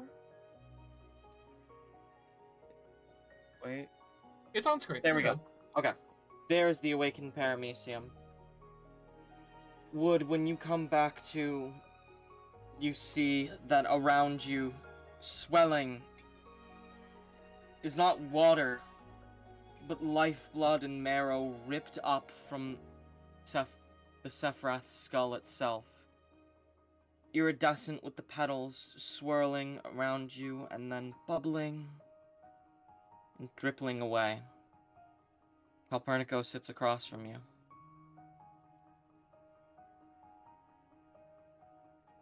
Who'd you see? Captain Calpurnico, I saw him. I saw Taijin. I spoke with my ancestor. He granted me his power. He awoke Paramecium. He granted me the future sight. That is my birthright. I understand now. And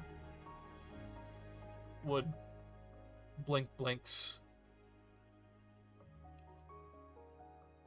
I'm not tired anymore. I asked you before. Were you ready to wake up?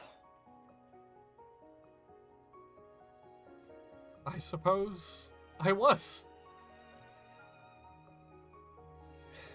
In every sense of the word, I awoke the power of my bloodline, the power of Paramecium, the power within myself. Huh. You know, it's a bit dramatic to say, but, you know, all this time I spoke of lofty bloodlines, of ancient heroes, of legends and lore, but I suppose the power I needed was within me all along. The power of, well, despite humble roots, rising to the occasion and joining with friends and loved ones to change the future by your own hand. I should write that down. Our weapon does have a way of bringing out the hero in everyone who wields it. You know, I didn't receive this from anybody. I had to find it. I'm honored that, proud that I was able to continue the cycle with you.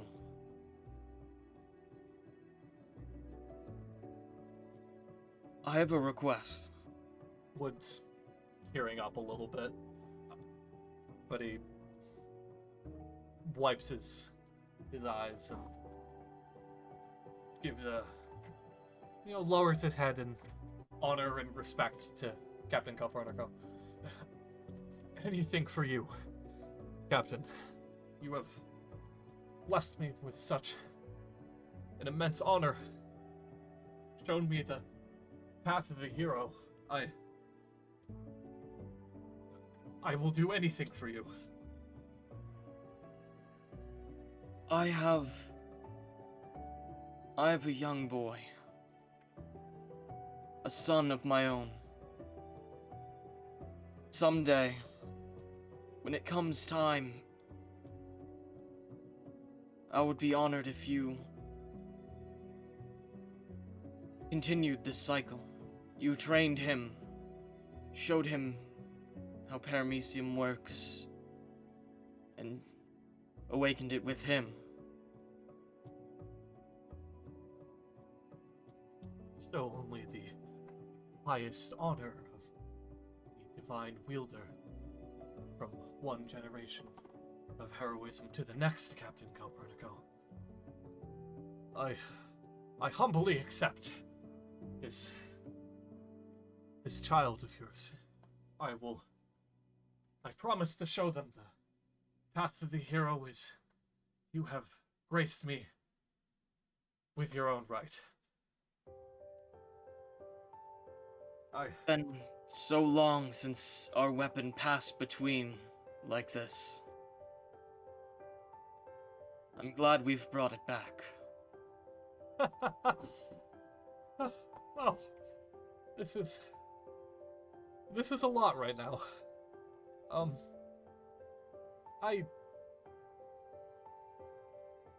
Wood, the awakened paramecium still in his lap, reaches back towards his belt and unsheaths a familiar sight, pulling out Rayne Tide for the briefest of moments. Hello, old friend. Kind of places Rayne Tide behind his head for just a moment. You can see he's kind of fiddling with something behind his head. I don't think I need to hide this anymore. And he gently undoes the eye patch. It snaps, falling into his lap, and then slowly sliding off into the pool of bone and marrow that he uses the means of conducting the ceremony. Blinks again. Ooh, wow. In a metaphorical and a bit of a literal sense, I guess the whole world seems a little bit brighter right now. That it does.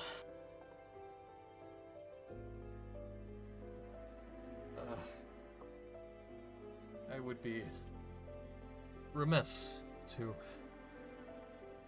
leave the others waiting in anticipation. They're just as much the reason I finished my quest as you were. As well as I was. He resheaths Rayne Tide and stands. Destiny doesn't wait for anyone. Let's get going. No, it doesn't. Hey, Captain Copernico? Yes, Wood? I know that this has all been a lot. This whole adventure that we've been on together since I first met you, when you bestowed the right of wielding paramecium to me, but do you think I can I can bring about change. That I can be the hero that he was. The hero that you are.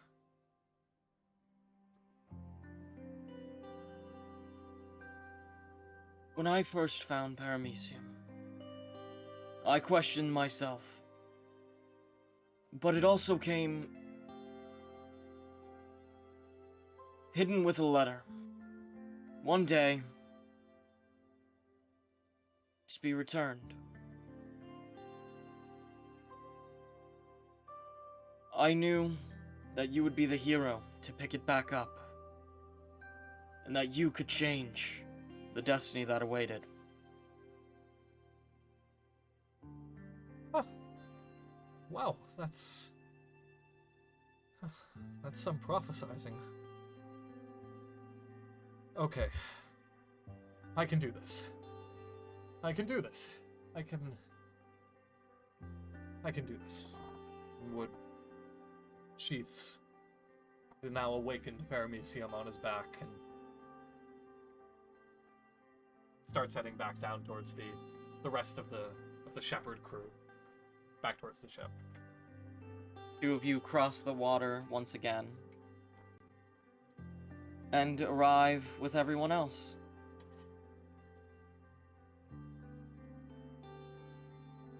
Well, look at you, Mr. Hero.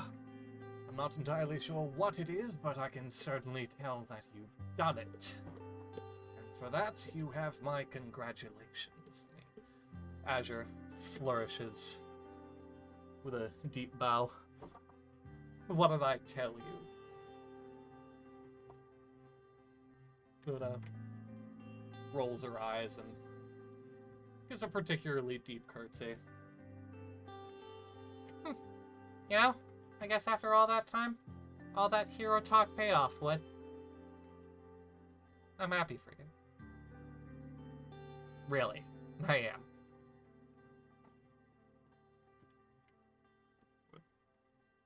Gives the two of them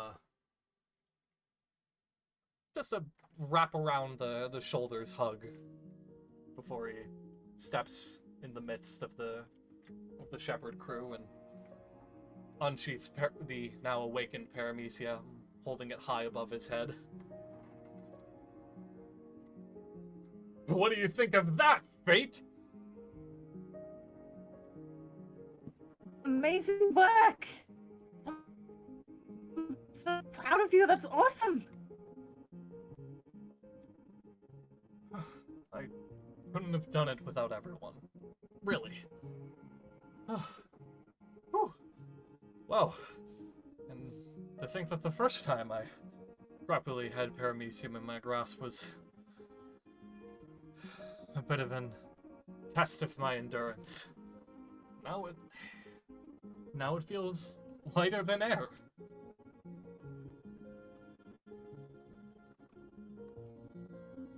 There. So you think you're gonna do any cool new tricks with that? Well, there's... I suppose there's a bit more time for... And he kind of taps at his waist, jostling the divine manuscript of heroic justice. A few new special attacks. It's certainly been a bit of a long time since I've come up with one of those.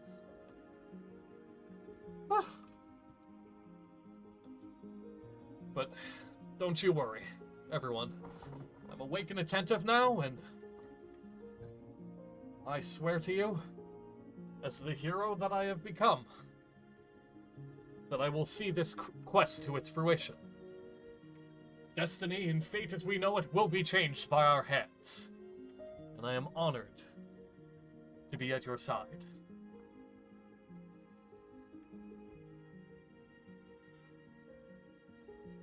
You have two eyes. I was just thinking that. Did it grow back? Do you think mine'll grow back? Maybe. If you awaken your weapon, I think that's what it does. It gives you another limb or something. Will I grow another arm? Buddy, I didn't grow any limbs when I awoke my weapon. Do you want You the got honest wings. answer or the socially acceptable one? I The have one wings. that I can understand because I'm Vanth. I have 2 eyes, buddy. I always have. What? You was lied just to for- me? It was just for show, Oh. Van. You lied to me. What? You're my best friend. How can you lie to me like that? Van, please don't cry. Oh, God, this is gonna take a while. Beard's walking away. Where you going? Over here. Are you hiding something else from me? Looks down at her bird. No, we're not. It's Why do you find him so interesting? You don't? The bird. No. all right. Well, 2 down, just a few more to go. This quest is finally starting to reach its climactic peaks, and with these treacherous valleys behind us, we'll thunder forth into a bright new dawn. Who's with me?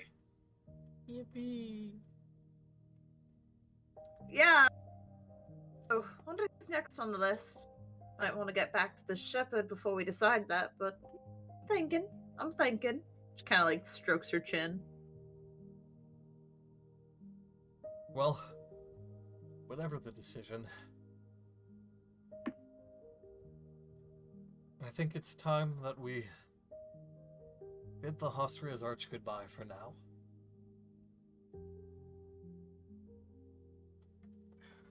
Say goodbye to your people. And we'll get the boat set for you.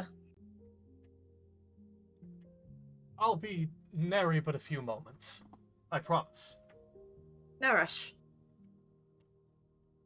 Alright, everyone else help me tie up the ship. Yippee. Or untie, rather. Words are hard. Wood steps over to Azure and Luna for a short moment.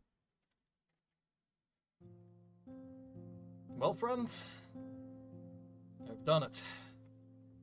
The quest has reached its fruition, and after many hardship, I've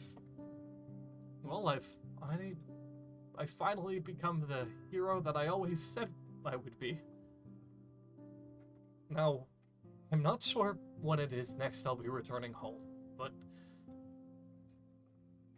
make me one promise. And that's, well, you helped me become heroes. Whatever your dreams are, don't give up on them. Okay, you two? I'm sure there's a stage that'll sing your song and praise your dance as the bards would throughout ages to come, Azure. And, well, Luna, if there's anyone who I know who could command an entire army and hold back just as many against them, I know it's you. Ta-ta for now, old chum.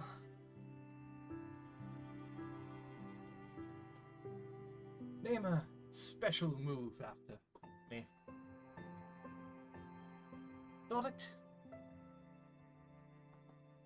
Please. It'll take more than just one army to put me down. But stay safe out there. Okay, what? And they both give him another hug before they head back in the direction of the ship, helping out with, getting all the preparations in order.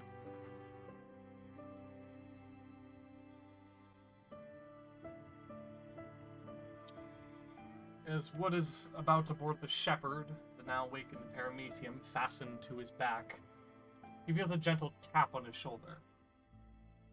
As he turns around to give this person his attention, he is greeted by Niall, Leon's retainer, once again. The scoundrelly archer gives the wielder of the divine weapon a deep bow and gestures, albeit injured as he is, with enthusiasm in the direction of his lord, who stands before the vessel that the pair had initially arrived on. My lord, Leon wishes to have a word with you before you depart. Right this way, please. Wood gives a quick signal to the shepherd who will be boarding in just a moment, and follows after Niall. Upon bringing him before the scholar, the retainer to House Brunhild gives the proper level of acknowledgement and respect to his lord, bows to the two men, and steps off to the side, going back to his handiwork, sharpening his obsidian arrowheads. You wish to speak with me, Lord Leon? Leon sighs and gives the wielder of paramecium a flippant wave of his hand. Just, Leon is fine. Would. Thank you. For a moment, Leon appears to be deep in contemplative thought, his gaze anywhere but in the direction of the man standing in front of him. After roughly a minute or so of silence, he turns back to face him. Wood, I would like to apologize for my actions during the events of this exploration. My judgment was clouded at the promise of a new discovery, and brought about the endangerment of not only myself, but my comrade, and a significant number of others around me. I know it isn't much in the way of compensation for my reckless decisions, but I hope you can understand why I, at the very least, acted in the way that I did. Wood nods. Think nothing of it, friend. Leon smirks in response. In addition, I extend to you my congratulations on the completion of your quest. While I was unfortunately unable to recover the Drake Blossom for further experimentation for the Enclave, he nonchalantly flips through the contents of his tome, showcasing a substantial amount of field notes taken during the events of the exploration. I feel that this will be more than an adequate substitute for my shortcomings. So much, in fact, that I feel as though I stand on the precipice of discovery in regards to a field of research I can provide significant evidence towards. The interaction between arcane weaponry and alchemical concoctions. In a rather roundabout way, I suppose I have you to thank for helping me further my prowess as a scholar. Truthfully, that sounds fascinating, Leon. I'm glad you agree. Leon begins unceremoniously rummaging through the contents of his belongings before bestowing to Wood a document with information written on it in regards to the Royal Enclave and how best to contact members of their organization. Furthermore, should you experience any more further developments in how it is you interact with your divine weapon, or any new developments in the way of your future sight, please document any and all findings and reach out to me at your earliest convenience. This could be a groundbreaking discovery in and of its own right, and I, as always, wish to be on the forefront of research. Wood tucks the sheet of parchment in the divine manuscript of heroic justice. I shall keep that in mind, Leon. It's quite the offer. You would be wise to do so. Leon extends his hand to Wood, and the two clasp hands for a moment. Although Leon's grip begins to tighten to an almost uncomfortable degree once he has the divine wielder's hand in his. And one last thing.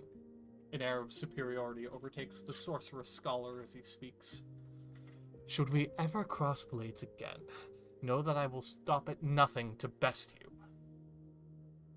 Wood tries to loosen himself from Leon's hold, but the alchemist holds firm. I shall hold you to that challenge. When Wood finishes speaking, Leon lets go of his hand. You were kidding about that, right, Leon? Neither member of the pair says anything in response, and Wood shifts uncomfortably in his spot. Leon, Niall? Leon and Niall look towards one another and let a low, dark chuckle at Wood's response. Wood slowly begins backing away. Right! Yes. There's a beat of silence between the three, and Wood Taijin, wielder of the awoken paramecium, turns on his heel and darts back towards the shepherd at an alarming speed. Farewell!